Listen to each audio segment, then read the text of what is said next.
berapa persen Pak yang bisa terserap kontribusi dari lulusan? Semuanya lulusan 100% industri.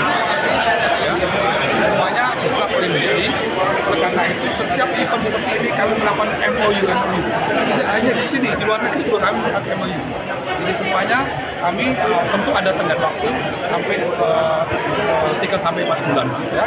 Jadi saat ini kita mengadakan Occupational Fair yang keempat setelah kami melakukan di Bandung, di Solo, di Padang, dan sekarang di klaster Sulawesi ini. Kegiatan-kegiatannya melibatkan industri-industri strategis, ya, industri-industri baik nasional maupun multinasional. Kemudian ada job fair-nya, ya. Hari ini aja ada sekitar 1.500, bayangin, ada 1.500 tenaga baru yang akan direkrut. Karena masyarakat Sulawesi silakan berbondong-bondong datang di pameran ini.